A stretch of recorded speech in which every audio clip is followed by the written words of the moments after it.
And what about DGCA? उनके role पर कोई क्वेश्चन होगी कि through the month did DGCA perform the role, or are you giving DGCA a clean chit?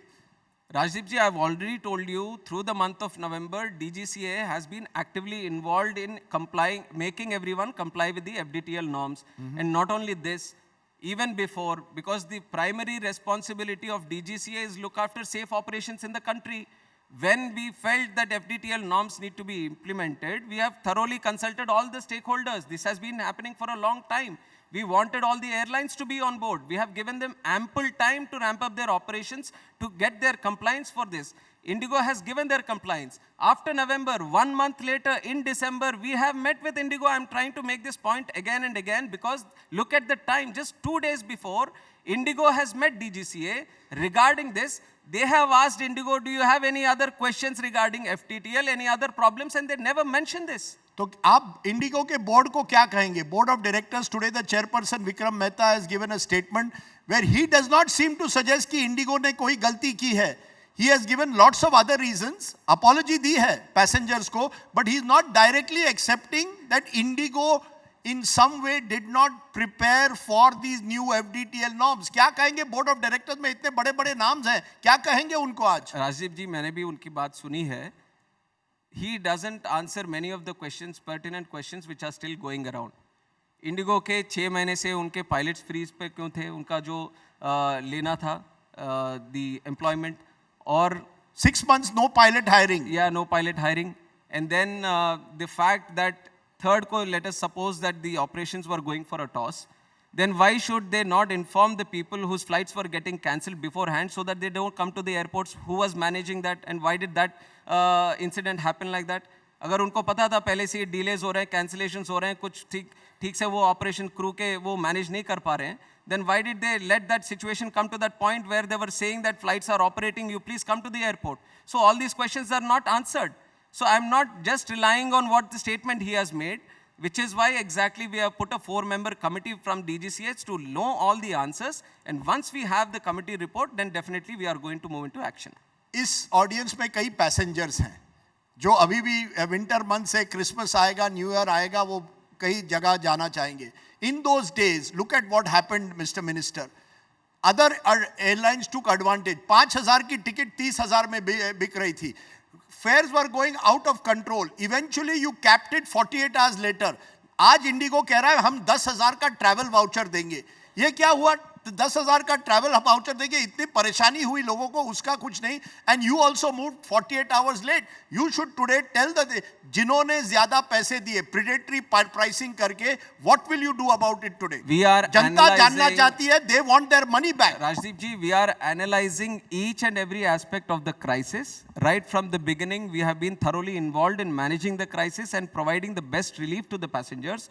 It started by the people who were stuck at the airport that as soon as possible, let us get them to travel to their destinations.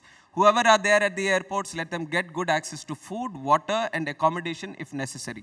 Once that has been done, once the airports have been cleared, let us send the communication to the cancelled flights, the passengers who are taking the cancelled flights, that let them not come to the airport. Your flight has been cancelled. And if you want a refund, if you want a rebooking, let it be done without any further cancellation charges. Now, all this has been done. And on top of that, when we found out exactly that this incident is happening, never has it been done before. For the first time, we have capped the prices with slabs accordingly. Across the country to all the airlines, we have done it. And what you are mentioning for this specific time, we are analyzing each and everything.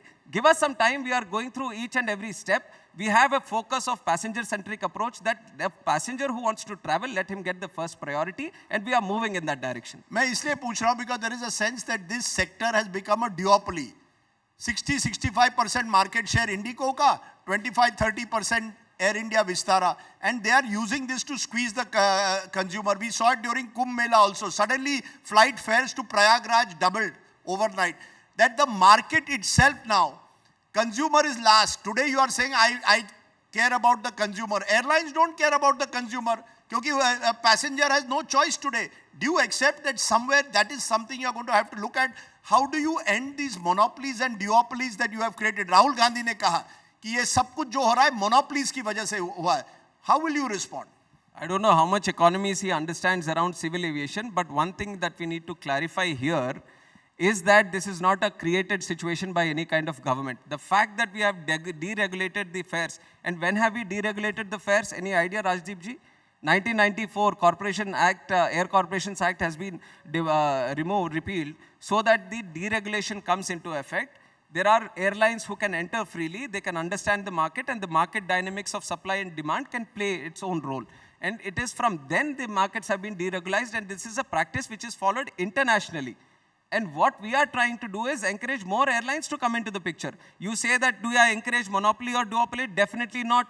Not because this incident has happened now. I've been talking about this for the past 1 year. Look at the demand of civil aviation in the country today. There are 5 lakh people traveling every day by civil aviation, air travel in the country, which is nowhere in the world except for 2 other countries. That is the kind of demand that we have set today. And when you have this kind of demand, we want more players to come in. I have clearly said we need 5 airlines with at least 100 aircrafts each for one airline. And from the government, we are trying to create this kind of situation where we encourage more airlines to come in. Sir, because figures suggest that domestic air passenger traffic will double in the next 6 years, reaching nearly 300 million by the end of 2030. So, bahut traffic hoga. How are you going to get those 5 players? Our aviation turbine fuel is among the highest in the world. People do not want to, many of the foreign airlines don't want to even do the refueling in India because their fuel prices are too high. The fact is there are structural issues. Kisko leasing di hai, kisko kaun si route di hai. Indigo got all the preferential routes. Itne saalon se Indigo ki, somebody was blessing Indigo. Whoever that someone was, whether in your ministry or government of India. Suddenly the chickens have come home to roost and you have realized, chalo 5 airline ki zarurat hai. Itne saalon se aap kyun nahi la paaye 5 airline? Ek ke baad ek is country mein airline band hue hain. From Jet Airways, airlines should be expanding. इसका भी मैं समाधान देता हूँ. जो airlines है, जो encouragement हम देना चाहते हैं, considering you have touched many points. So it is not a single one-lane approach that if you want to bring in more airlines, this is exactly what we want to do. But our first priority has been the kind of demand that has come in the country, facilitate for that demand through whichever airline is there. And Indigo took it as a business opportunity for them and they expanded. Not that we have restricted other people for coming. Whatever demand has been created through their business plan, they have expanded at that rate. And whereas considering other players also, you should also know that in the last 6 years, we have very small players also which have come in. There is Star Air, there is Fly 91, there is India One Air. There are people who are trying to enter the market and we are facilitating for them. It starts with offering them good routes, good slots at the airports, and also what you're talking about leasing. We should also understand that today all the big airlines, they are not buying the planes anymore. They are leasing the planes. 85% of the planes today in India are being leased. And what are we doing about it? From the government, we have seen that leasing is the industry that we need to focus. So we have passed a bill in the parliament. We have made an act which brings the compliance score for leasing also. This is exactly what we are doing. Now, because the incident has come up and then you are just looking at how many airlines are there, but the effort from the government has always been that we need to have more airlines in the spectrum. And that is a continuous approach that we will have. I have already given NOC for 3 different players to come into the industry. And the bottleneck, the real bottleneck, which everyone has to understand here, is the availability of planes. The planes that are getting manufactured across the world, they are not being able to do it at that speed at which the orders are being made. India has the highest number of orders in the whole world. 1,700 planes are still under order. And we are continuously waiting for those planes to come in. It is not that nobody wants to enter into this business. People who have entered into the business, they are not able to get planes at that fast rate. So there are multi-pronged approach that we require and the approach from the government. Another one that I want to make here, there is maintenance aspect also. You need to do MRO for the planes. Just like how you maintain your car or any other vehicle, the plane has to be maintained. And these engines which need maintenance, all the MROs have been happening outside the country. When you send them outside the country, you're losing on forex, you're losing on the time, and that is an additional burden for the airlines. And who is bearing that cost? The passenger is bearing that cost. But for the first time, I'm very proud to say this, that Safran, which is a French company, has set up its shop in Hyderabad, where they are going to maintain at least 1 plane per day, which is going to reduce the cost, which is going to reduce the time. And these are all the things which are going to help us to bring more airlines into the picture.